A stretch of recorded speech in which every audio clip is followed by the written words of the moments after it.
Hola chicos, me llamo Kyle and I'm a Year 13 Spanish student. In this video I'm going to be chatting about the context, themes and characters for the book Como Agua Para Chocolate for the A-Level Spanish Paper 2. Vamos. So I'm going to start with an introduction. So I'm sure you do know this novel, but it's just nice to get that little introduction and remind you of what goes on. So it is made of 12 chapters, each with a homemade Mexican dish at the start. And these sort of recipes mix in with the story of Tita, the great aunt of the narrator. Tita is also the youngest daughter of Mama Elena, a stubborn, tough widow, but we'll go into more detail about her later. So the main point of the story is to tell that of a sort of prohibited love between Tita and Pedro and they are two youths that live in the outskirts of Mexico during the revolution. There's a lot of context in this book and it's important that we go through it and you understand it all, so we're going to start that now. So the Mexican Revolution is sort of one of the main points of this novel. It's a very difficult period of civil war that lasted between 1911 to 1917 and sort of is the backdrop of the whole novel. It left more than 1 million people dead because of demands for sort of workers' rights and agrarian reforms, and was really quite a significant revolution. And there's some really key figures that come out of that, such as Emiliano Zapata, who led in the north and just could not be calmed down. And this is sort of quite important because this is where the family that we look at live, the familia de la Garza. So very important, and we see actually a lot of them have connections with them. Mama Elena behaves in a much more strict and protective way because she fears this rebellion, and characters like Gertrudis have these big breakout moments where she runs away with one of these soldiers. And also on the sad side, actually we see Chencha be raped by one of them, although ultimately it does lead her to a happy ending. We still see those negatives and that chaos that it caused. There's also other sort of important figures such as Francisco Pancho Villa, who was a very sort of famous mythical legend almost during the revolution. He led sort of an anti-revolution against Victoriano Huerta, who was trying to sort of restore order and stop the rebellion, and he became, like I said, a bit of a legend, and his followers would sort of come and they'd sack ranches and steal things, and we actually see them interact with Mama Elena when they come to the ranch, and she actually cooperates with them to a certain extent because of their sort of legendary status. Another very important piece of context here is El Manual de Carreño. This is a novel that was published in 1853, and it outlines sort of the behaviours and expectations of people in this era. It's very conservative, it's very formal, with elements of chauvinism in it, or machismo as they say in Spanish, and it is really enforced by Mama Elena, sort of the head of the house. She wants to follow this book almost to the T, whereas someone like Tita completely opposes this. She really struggles with, following all of these rules, and it's very interesting because it actually shows how behaviour dictates class. They have to behave in a certain way according to their standard, according to their class, in order to demonstrate that they are of a certain position in society. They're very eloquent. But on the negative side, actually, it really controls Tita, and she has a really negative relationship with this book. And even today, some kids, they still, you can't put your elbows on the table during dinner time and things like that. That is, still coming from this idea and this book, from this Manual de Carreño. Next, we want to look at the traditional Mexican food, and this is throughout the entire book, all different, sorts of ingredients we see here: ginger, chilies, aguacate or avocado. And this is really important because it places us directly into the region. We can really see exactly the sort of local culinary foods, especially for somebody who is, maybe not from Mexico, even from a different part of Mexico. We actually really get to see what region we're in, and it paints that perfect atmosphere, and actually can be quite symbolic at times, such as los chiles en nogada, one of the recipes that are made in the book.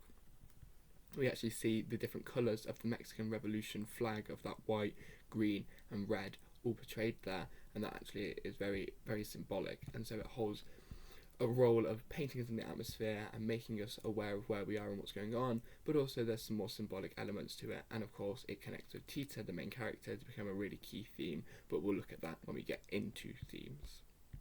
Another key piece of context to understand is sort of the traditional Mexican family structures and the roles that each of its members held. So normally it would be led by males, by the father, but we sort of see this contrast because of this matriarchy that we have. However, this isn't too uncommon in the area because of the the civil war that's going on. Lots of men would be going out to fight, and would lose their lives, leaving the mother in charge of doing all of the sort of dirty work of leading the house.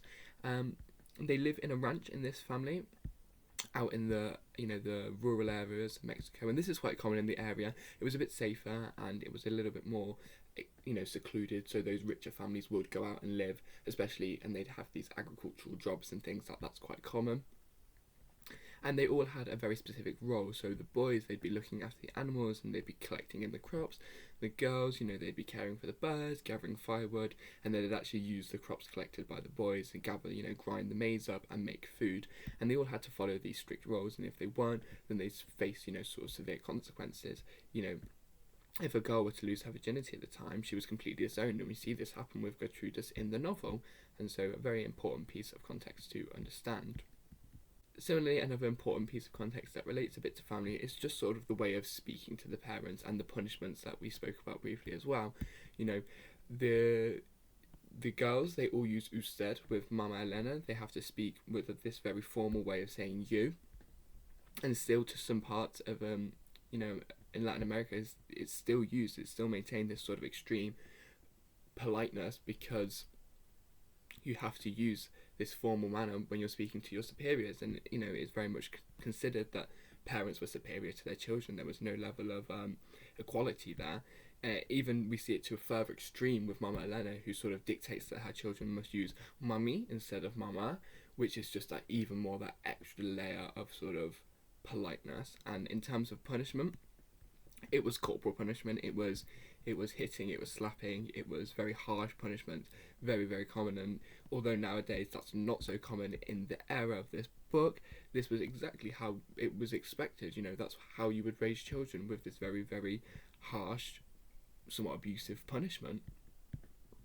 Now in this book we see lots of very, very important female characters, and these women are sort of the driving force of the novel, and so it's important to understand their role in rural Mexico. So we're going to start by looking at two of the maids that live in the house, Nacha and Chencha. Now these is very common of this era for sort of these maids to be adopted into the family, and these were often mixed race women. They'd stay in the house, they'd receive education and safety in return for sort of looking after the household and raising the children, doing those jobs that sort of the house leaders wouldn't want to do.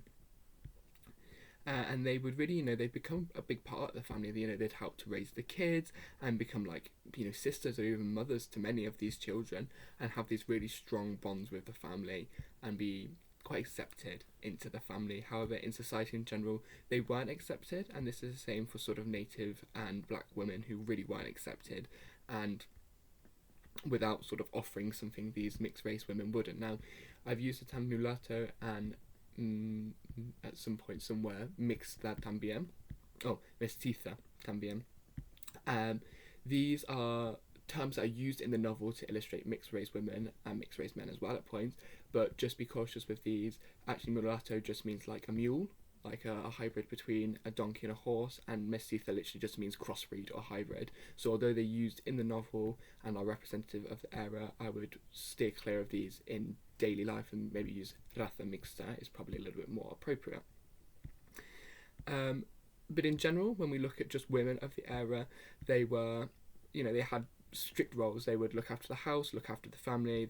They were very religious, and they would have to be marrying into somebody who was quite rich and quite wealthy, and that would be their role in general. They wouldn't do much more than that. That was what their expectations were, and obviously we see sort of this struggle with Gertrudis and Tita, who don't really want to follow these, whereas there's a character like Rosaura is happy to go along with this sort of expectation of her.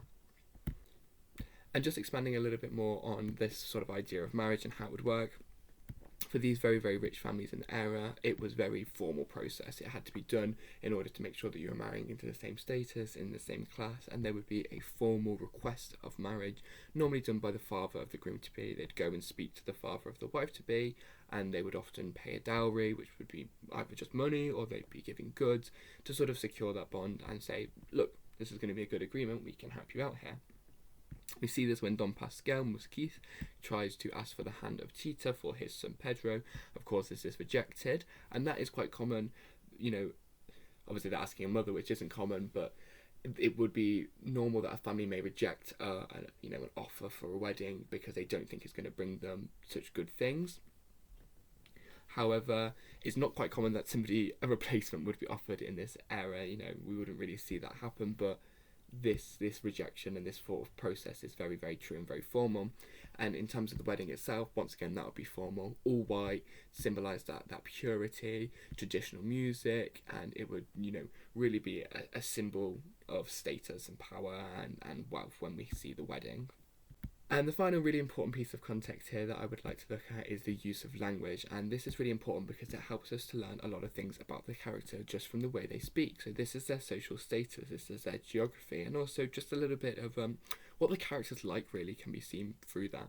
And this is shown really well through the way that the different families speak. So like the Delegazas, they have this very formal, very pompous and sort of, specific manner of speaking that really shows they're of a higher class. Characters like Chencha, Nancha, and the Sargento Treviño, who we see later as the lover of Gertrudis, they use a very, very informal register. They use bad pronunciation and sort of archaic terms, things like pos instead of pues, just shows them that they are of that sort of lower social status. They've got less education. A lot of these people wouldn't even know how to read or write. They'd be analphabetos, and it's very, very, symbolic of the different classes. But it also is very Mexican. It's a very Mexican way of speaking throughout the whole novel. We hear Mexican expressions, Mexican conjugations in terms of usted, which isn't really used as much in Spain, and it really helps to place us, especially with sort of local, regional sort of idioms and things like that are here and there. It really does place us in that specific area, in that specific region of rural Mexico, and it's really significant. Now, I do have chapter recaps here, which just goes over and summarises the key points. I'm not going to run through these just because of time, but you can feel free to pause and read them as if you want, if you're not 100% certain on sort of what happens in the novel. But I'll just slowly pace through these before we go ahead and start looking at some of the key themes.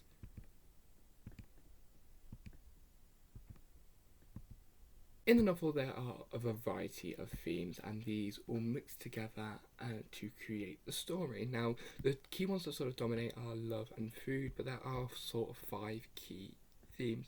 So this one, of course, is love and food, but also tradition, individual liberty, and the Mexican Revolution. All of these are key themes. Now, in terms of love, we can see this straight away from the title. Even Como Agua Para Chocolate is an idiom that talks about, in terms of food, when hot chocolate is sort of perfectly boiled to that right temperature and is that perfect heat, that it is going to create the best drink.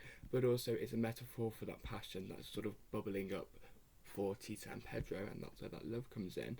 In terms of tradition, we see this idea of that Tita can't marry because her mum has to have that youngest daughter stay at home, so that's really significant for her. The individual liberty is this fight to be free and do what you want, and in terms of revolution, it's that backdrop of the whole entire book and really pushes the novel along at points. So we'll go and take a little bit of a deeper dive into each of them. In terms of love, it really is the driving force of the novel. It's that relationship between Tita and Pedro that keeps this, the whole story going. It's a prohibited love because Tita's the youngest and therefore can't marry. She has to stay at home and look after her mother, and instead Rosaura marries Pedro, who he accepts this just to be closer to her, and it's this relationship that really drives the novel. Now, although we do see other types of love with Tita, where she sort of starts to feel things for John Brown and almost marries him, they never, surpass her strong feelings for Pedro, and she stays with him. She never stops loving Pedro through all of it. And we see, a wide range of emotions be created by love, from some of the happiest to some of the saddest. It's this real strong feeling that drives the novel. And this is actually reflected through a metaphor of heat or coldness, where there's great heat when there's passion and there's love, and there's great coldness when there's not. Pedro, when he first sees Tita, he feels this strong sort of burning in him. And when, the marriage of Rosaura takes place with Pedro, Tita feels this really great cold in her that she just cannot take away, and this becomes reinforced when we meet, Dr. John Brown, who speaks about this idea that his abuela, his grandmother, had about everybody having this match inside them, and we have to protect that match. And if that match gets blown out, then we'll just feel great coldness. And this is the idea of this internal love and this internal passion. We also see different sort of sides of love. For example, Gertrudis, who continue that metaphor of heat, becomes so aroused that when she tries to shower, it just is evaporating off her skin, and the cubicle that she's in actually burns down because of that. But she's free, she doesn't care, and she goes and she has her love, unlike Tita. We also see it actually aiding characters like Chencha after she's attacked by some members of the revolutionary army and she's raped. She actually goes back to her hometown and finds that childhood love that she had lost, and it actually really helps her and brings her back to who she is after suffering this devastating traumatic event. But we also see this rejected love sort of in a circular motion where Mama Elena feels this because she falls in love with a mixed race boy, and she has said that she can't marry him, and this actually really affects her and really upsets her. And we actually see later that necessarily she doesn't stick to this when she has an affair and actually produces Gertrudis, this free-spirited child, but that'll come up more when we speak about Gertrudis. Obviously, it's impossible to talk about this novel without talking about gastronomy, cooking, and it's sort of the main force of this novel. As the author herself said, Laura Esquivel, she said that it is a ceremony of union with the universe and a giant or great pleasure, and that when cooking, love is always present. Each chapter starts with a recipe. It really is the main method of telling the story, done via Esperanza, the niece of Tita, and it's through her recipes, the recipes of Tita, told by Esperanza, that we actually learn this story. Each of the dishes that are made are normally linked to something like a celebration. We see a wedding and a festival, and that makes it really central and really important.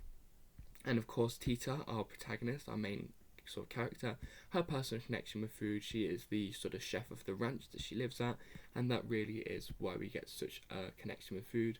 A little bit paradoxically, because although it's her passion and she loves it, it actually is what's tying her to her sort of place in society. She has to cook, and so although it's her sort of way of escaping, it also is what's holding her in place. And we also see it be really important through magic realism, or el realismo mágico, because Tita, by expressing her emotions through food, actually is creating almost a magical effect on people. Not almost, actually a magical effect on people. We see this at Rosaura's wedding. All of the guests sort of eat this cake and feel so sad because that is what Tita is feeling. She expresses her emotions through the food. We see this again in chapter 3 when Gertrudis eats the quail eggs coated with petals from a rose, and because of the great sort of desire that Tita is feeling for Pedro, actually that gets transferred through Gertrudis, and she becomes a sort of an aphrodisiac effect on her, to the point that she goes and she sets fire to the cabin and runs away with this soldier.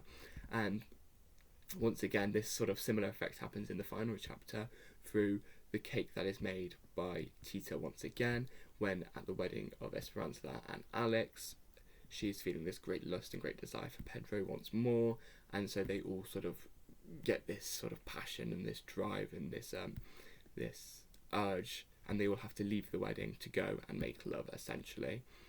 But also it's actually quite a really powerful force in terms of the fact that it essentially saves Tita's life when she sort of loses her mind and goes a little bit crazy after the death of her nephew and sort of runs away to go and live with John Brown, and she doesn't speak for months and months and months, and it's actually Chencha who brings a caldo de colita de res, a special soup for her, and this is what really awakens her and makes her realise who she is and brings her back to being Tita.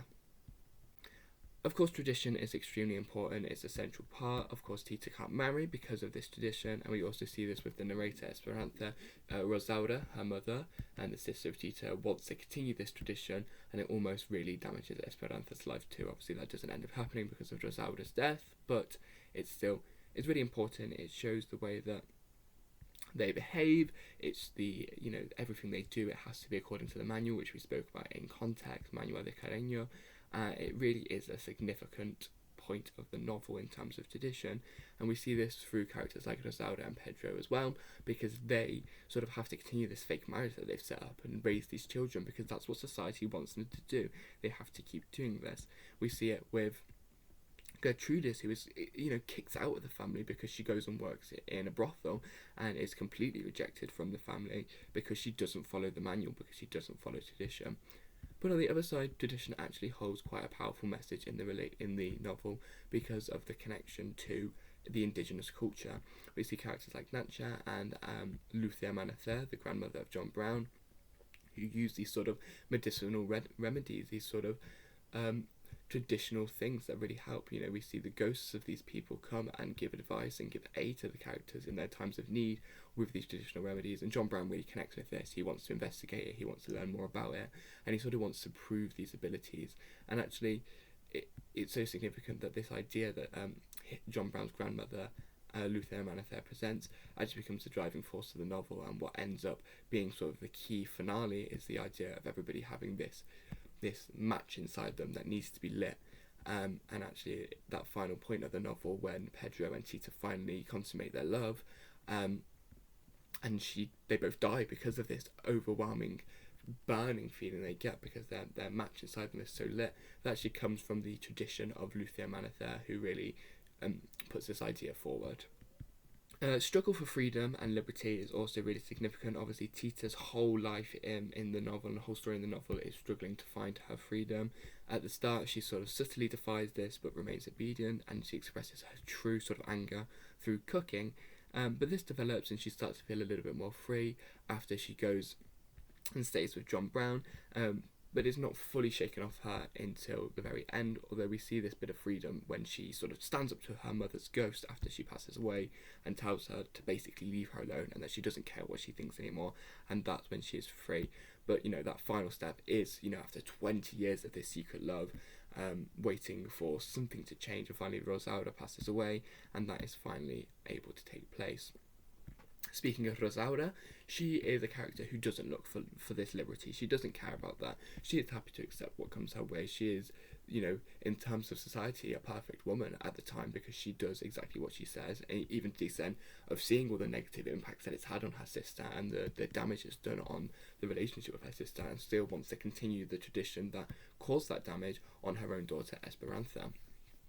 And in complete contrast, Gertrudis is on the opposite end. She's totally free. She's wild, she's happy, she doesn't care, she has her liberty, she does as she pleases, when she pleases, and sort of is the key model of freedom. So you sort of have Gertrudis on the far, being totally free, Rosaura on the other side, being totally obedient, and then sort of Tita wavers in between, starting closer to Rosaura and finally coming a lot more like Gertrudis until she finally dies from this overwhelming love that she feels for Pedro.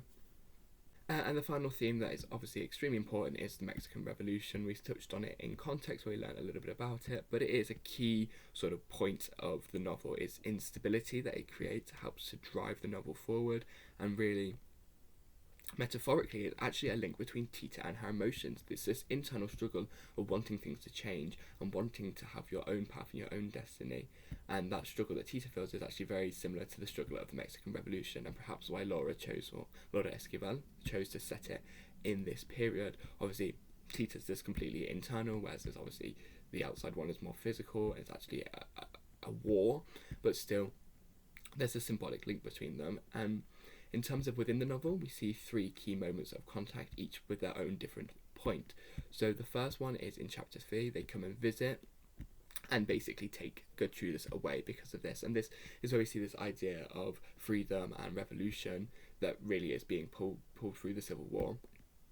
And actually it's quite significant in being quite symbolic of both with Tita and Gertrudis, this idea of living how you want and doing what you want to do. In the second one, it's a little bit different though. We see it as a little bit of a danger. Mama Elena, she heads to them with a gun and she threatens them when they come to try and take things from the ranch. And she's very, very strict with them. And it's showing that instability, that insecurity, that danger of the time. Also, it's good character development from Mama Elena at this point. And the third and final visit is really showing the instability. It's really showing the danger and the suffering that people in this era experience, because they actually wound Mama Elena so much that it leads to her death, as well as raping Chencha. It's a really key moment for Tita as well, because then she has to come back to care for her mother, who becomes paralysed because of the revolution. So that's it for themes. So now let's have a look at the characters, starting with Tita. So of course she's the main character. She's very sensible, but she struggles. She lives in this oppressive society, but she gets to speak via her cooking, and she's of course the driving force of the novel. It's her recipes that are being read by her great niece, the daughter of Esperanza, and we sort of look at her story, her suffering because of injustice and the death of all those close people to her that, almost sent her insane. She has this very difficult relationship with Pedro, which is up and down the whole time, and it really, really affects her deeply. But she has this sort of driving force. She keeps going. She wants to face up to these challenges, especially with the help and guidance from the spirits of people like Nancha, as well as Lucia Manather. And so finally she does manage to overcome these challenges and find that passion and that love in her life. It's a really interesting story of up and down with Tita, and really is sort of the main point of the novel. Next we have Mama Elena, and she is a very sort of conservative, dominating character. She's very harsh, she's very cruel. She was widowed just 2 days after the birth of Tita, and so becomes the leader of the house, and she's very harsh with her daughters and sometimes unfair. She puts Rosaura in a difficult situation when she pushes her to marry Pedro instead of Tita, knowing that Tita was the one who originally came, and of course she completely rejects Gertrudis when she discovers that she's worked in a brothel, and pretends she's died at some points in the novel because of her rejecting the norms of society and going and doing what she wants. Even after her death, she continues to be this sort of overwhelming, looming figure, and she sort of haunts Tita, and becomes this evil figure for her. Now there is an argument to make that actually she's not actually evil, and that she's just a victim of the era. She's living in this period of instability, so of course she's going to be very strict, of course she's going to be very harsh. She just wants to protect her daughters. And we also know that she has suffered because she had a lover who was turned away from her because of being mixed race, and so of course she would want to continue that because it's just it's all she knows. She had a lover who was turned away, so she thinks that is how it should behave. She is a victim of the period because of the instability, but also because of her upbringing. She has these values instilled in her and just wants to see her daughter succeed. So that's one argument to make on her, as well as, of course, her just being quite harsh and quite difficult. Pedro is the next main character I'd like to look at. He's young, educated, a very loving boy who falls madly in love with Tita, and we see a very complex dilemma with him because he has to marry Rosaura, and now is in this relationship where he's expected to be a perfect husband and have children, as laid out in the society, but while also being deeply in love with Tita, and he struggles because he doesn't actually want to hurt Rosaura or his children that he has with her, and it becomes quite hard for him. However, despite this, he takes every opportunity that he has to express his love for Tita, and that stays no matter where they are, even when she goes all the way to Texas to live with John Brown. He loves Tita, and he'll stay with Tita in his heart throughout the whole novel, right until his death, when they finally, after Rosaura passes away and he's free to be with Tita, they consume that love, and they consummate that love, and they are consumed with passion and eternal light, and this causes his internal match to blow and causes his life to be lost, but it is finally achieving his happiness. Rosaura is another really important character in the novel. She's the oldest daughter of Mama Elena, a much more introverted one, though. She has a lot less joy for life than the others, and she too is placed into a hard position with the marriage, knowing that Pedro truly loves Tita and probably never will truly love her, but despite that she tries to just be the perfect wife, cooking, cleaning, following that tradition, even to the extent that she goes to place the tradition that's placed upon Tita onto Esperanza, in terms of having to stay at home and look after her as her being the youngest daughter. But still she suffers. She does not like the fact that Pedro rejects her and doesn't really truly want to be with her, and she suffers from, she gains weight, she has gastrointestinal issues, she gets bad breath, and actually it really hurts her and really harms her. However, there is an argument to make that, well, actually she's not truly a victim. She's certainly not evil, but she's not noble, she's not dignified. She knows that this relationship was never going to work, and yet she expects it to, she thinks it should. And then, as well as seeing all the damage that, the tradition has been put on Tita to stay at home and look after her mother has done, the difficult position it is even put herself in, she wants to continue that onto Esperanza, and that sort of reinforces the idea that maybe she's not actually as good as she may seem of trying to be this perfect wife that's suffering because of this relationship. Actually, she knew full well what she was getting into and yet tries to continue this. And this is, I think, reflected in the fact that after she dies, everybody is happy. Tita sort of tolerates her, but her death is a freeing moment for her, as well as for Pedro, who now can marry, and their daughter Esperanza feels free because she knows now that she no longer has to worry about this sort of this tradition being placed on her. She becomes free. And so actually, potentially she isn't quite as good as a person as she seems. Next is Gertrudis, the second daughter of Mama Elena, and she comes from an affair with a mixed race man, so she doesn't share the same dad as Rosaura and Tita. And this is reflected in the fact that she is physically different. She looks different. She has long black hair down to her waist, a very voluptuous body, and she moves with rhythm as she is described. And also the fact that she's very free, she's very happy, she doesn't listen, she doesn't care. She doesn't recognise the rules that are sort of oppressing other people. We see her breakthrough moment in chapter 3 that we spoke about when she runs away with the leader of one of the revolutionary armies. She goes and works as a prostitute, and she's rejected from the family for it. But throughout the whole novel, she just embodies this passion, this liberty. She does what she wants, she does as she feels, and that is complete contrast to sort of everybody else in the story, really. And she shows sort of what happiness can be achieved by rejecting sort of societal ideals and just being who you want to be. Perhaps because she actually comes from a relationship in which Mama Elena rejected the societal ideals by marrying, by having an affair with this man. Perhaps that's why she's so free-spirited. But in terms of her actual role in the novel, she provides that contrast, which is really important to see the differences of how behaviour affects, your life, as well as being a catalyst for the relationship between the two. She absorbs their sexual energy at one point in the novel, and also later on we see her sort of perfectly using her skills that she gathered while she was a generala in the army to make sure that Pedro hears the fact that Tita worries that she's pregnant with Pedro's child, and that pushes them to sort of get a move on and start doing things, so she's very significant for that reason too. Next up, I want to talk about Nacha, one of the maids of the house, a very wise old lady who, through magic realism, can actually hear emotions to a certain extent. I mean, she hears Tita crying inside the wound and really understands that. And she really understands sort of, Tita and her personality, and is one of the closest people to her. And because of that, she acts as a guide to Tita, both in her life and past her life. She becomes a ghost and helps her in many points, sometimes via memory, when she tells her to use the tea leaves to help heal the burns of Pedro.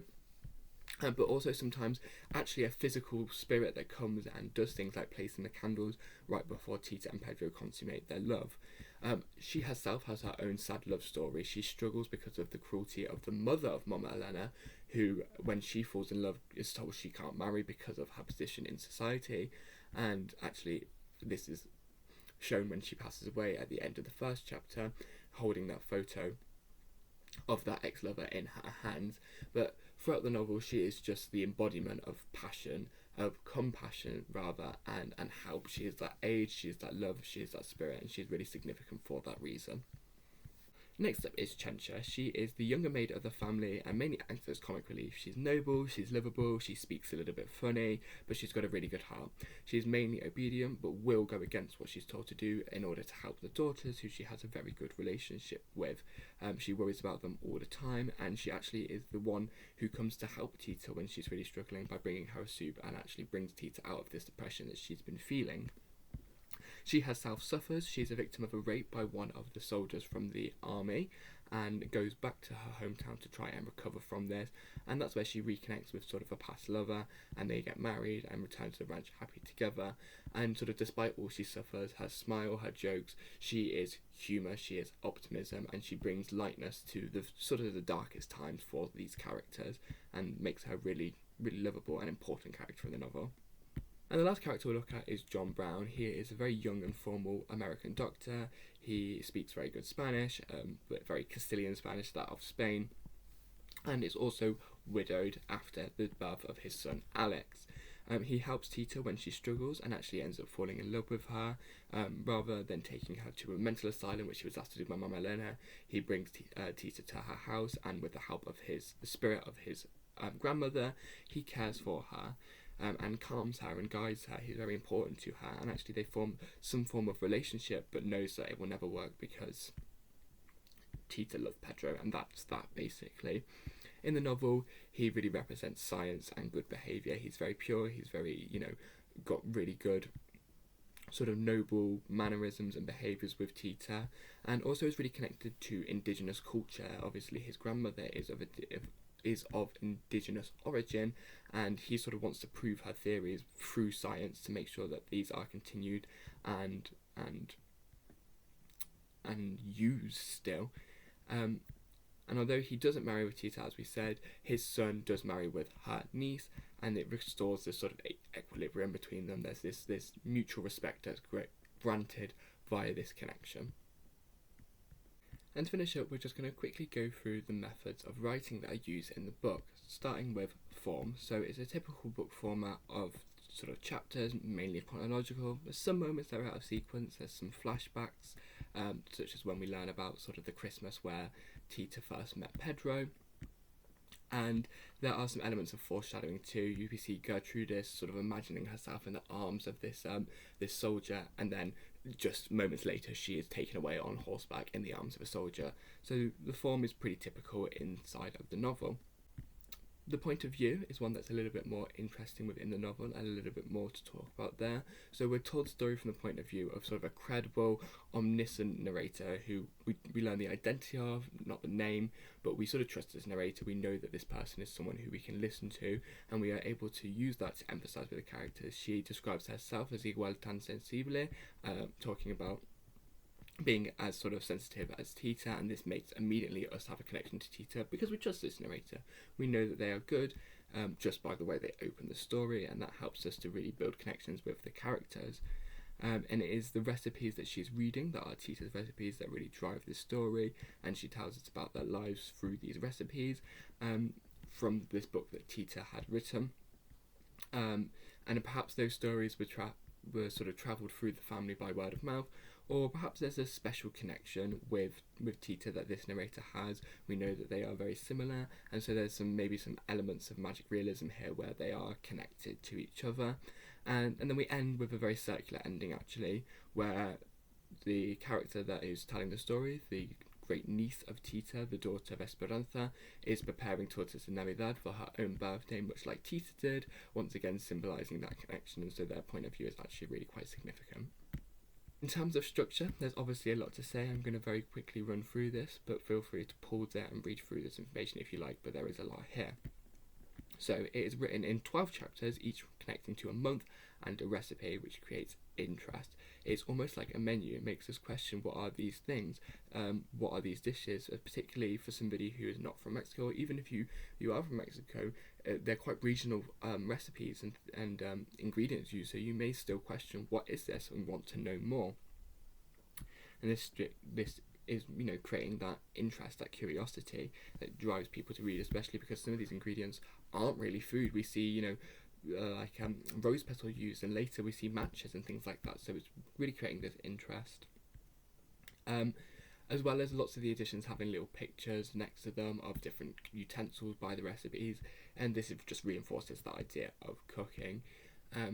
But it's very significant throughout the whole novel, and really is used to tell the story just through this structuring of it being the recipes.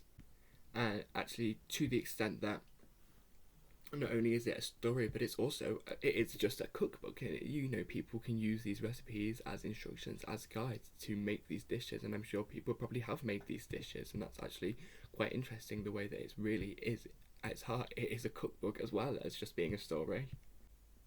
Next up is use of language. Now, we did talk about this briefly in context, so I will just quickly go over this, but of course it's very Mexican, it demonstrates society, and sort of an additional point here is the fact that Pedro speaks very formally with usted pretty much at all times. He uses very formal adjectives, very formal language, and that's just indicating a bit about his personality and the way he is, but also it's quite significant because it's showing his social class. And finally, in terms of method of structure, we want to talk about the style of magic realism or realismo mágico. So this is a Latin American literary movement that incorporates sort of fantastical magical elements as if they were just normal. There's no massive focus on them, they just take place and that is expected and people are okay with that. This really adds colour and a sort of emphasis to the novel, as well as flavour, pun intended, because it's about food, and that is where the food sort of connects to it. We see very key examples of this with the cooking of the first cake for the wedding, as well as the rose petals that are eaten by Gertrudis, things we've already spoken about, but they have an effect and it enables Tita to sort of push her emotions through via that food. We also see elements of this in Tita's birth. She is born crying so much that it creates 5 kilograms of salt, which is a ridiculous amount of salt to come from a tiny baby, as well as the fact that characters like Natcha can hear her crying before she's even born from within that womb, and really shows this element of magicalism, especially considering Natcha is actually half deaf, so to be able to hear that is very, very impressive. And I suppose the point of all of this is really to connect us with Tita. We can see the impact of her emotions and see how strong they are by the fact that she's not just feeling them, but she's feeling them so strongly that everybody else is feeling them. It really emphasises it and creates this personal connection that we have to Tita. So at the end of this PowerPoint there is a massive quotes section. Now I'm not going to go through all these quotes now, but feel free to download this PowerPoint off astarspanish.com, where you'll be able to have all of these quotes for all the different characters. There are absolutely loads. I'm just going to flick through them, but you can see there are many quotes here. So feel free to go ahead and have a look at that. Pero vale, that's basically everything you need to know content-wise for this book for paper 2, which in 2024 is on the 17th of June. Subscribe for more A-level Spanish videos y adios!